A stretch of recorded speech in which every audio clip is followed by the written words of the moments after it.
सिद्धि की शादी के बाद वो ससुराल चली जाती है। पीछे रह जाती है भाभी रानी। सिद्धि के ससुराल जाते ही भाभी कहती है, अरे वाह जी वाह, सारे कपड़े मेरे। हाय रे पैंट, अरे वाह वाह, मजा आ जाएगा। अरे ये सिद्धि की अलमारी के सामने खड़े होकर क्या बड़बड़ा रही है? जाकर देख मेहमानों को विदाई की मिठाई मिली कि नहीं। अब हाँ माँ जी, क्यों नहीं, लेकिन पहले कपड़े तो बदल लूं। अब रानी आ जाती है सिद्धि के उन कपड़ों में जो वो ससुराल जाने से पहले घर छोड़ जाती है। अरे रानी, कुछ दिन रुक जाती।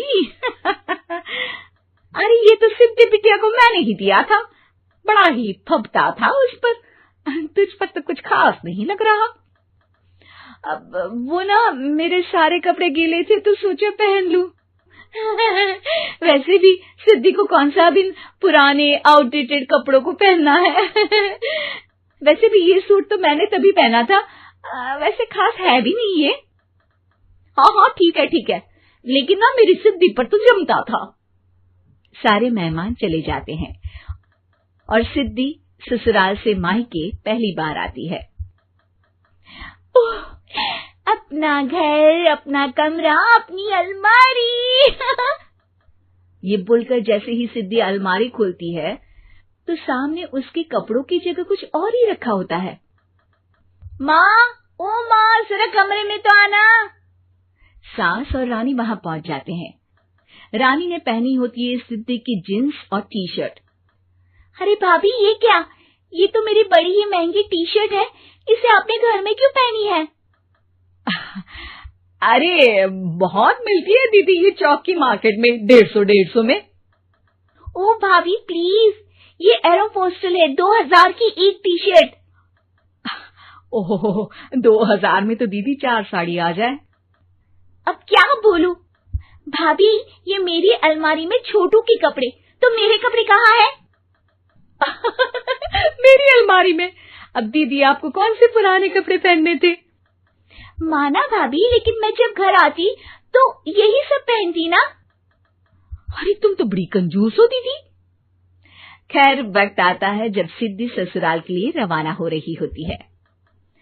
अरे रानी, अंदर से सिद्धि का गिफ्ट ले आ, लड़की पहली बार ससुराल से मायके आई है। रानी अंदर जाती है और एक सिंपल सी साड़ी लेकर बाहर आ जाती है। ये लीजिए माँ जी। सास बेटी को गिफ्ट देकर ससुराल भेजती है। अगले दिन रानी एक सुंदर सी साड़ी पहनकर सामने आती है। अरे रानी, ये तो वो साड़ी है जो मैंने सिद्धि को देने के लिए दी थी जब वो ससुराल ले जाती, लेकिन ये तूने कैसे पहन ली? अरे माँ जी, ये साड़ी तो मुझे बहुत पहले से ही पसंद थी, लेकिन चिंता ना करिए, मैंने सिद्धि के लिए भी अच्छी सी साड़ी दी है। हाँ। तभी सिद्धि का फोन आता है। क्या माँ, कुछ अच्छा तो दिया होता ससुराल ले जाने के लिए। अरे पहले दिखा दिया होता। ये चमकते हुए पैकेट में नौकरानी वाली साड़ी मत दिया करो माँ। अरे बेटे, वो तेरी भाभी ने ना गलती से उससे पैकेट बदल गया। हाँ, मैं कल ही तेरे भाई के हाथ से तेरा वाला पैकेट भेज दूंगी। अरे रहने दो माँ, आई एम श्योर भाभी ने अभी वही साड़ी पहनी होगी जो तुमने मेरे लिए रखी थी। तुम तो समझ नहीं पाई उनको। खैर छोड़ो, मैं ज्यादा बोलती अच्छी नहीं लगती, रहने दो, आपको उन्हीं के साथ रहना है, फिर बात करेंगे। सास को रानी पर गुस्सा आ जाता है। वो उसके कमरे में जाती है जहाँ वो शादी का एल्बम देख रही होती है। रानी, मार्केट जाकर एक ऐसी ही साड़ी लेकर आ, कल प्रतीक जाकर सिद्धि के घर दे आएगा। अरे क्यों माँ जी, कितनी साड़ी देनी है दीदी को? यहाँ कोई सेल लगी है क्या? अरे चुप कर, मेरे बेटी के हिस्से की साड़ी खुद पहन ली, अब ज्यादा ज्ञान बांट रही है। एक दिन सिद्धि का फोन आता है। माँ, मेरी सास ने आप सबको खाने पर बुलाया है। सारे लोग सिद्धि के ससुराल पहुँचते हैं। खाना खाकर वो लोग निकल रहे होते हैं कि सिद्धि की सास सभी को गिफ्ट देती है। अरे बहन जी, बेटी के घर का खाना खा लिया, यही बहुत है जो आप ऊपर से गिफ्ट भी दे रही है। अरे बहन जी, आप भी कहाँ इन बातों पर विश्वास कर रही हैं।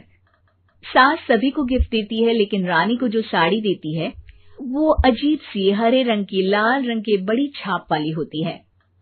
अरे छी, ये कौन पहनेगा?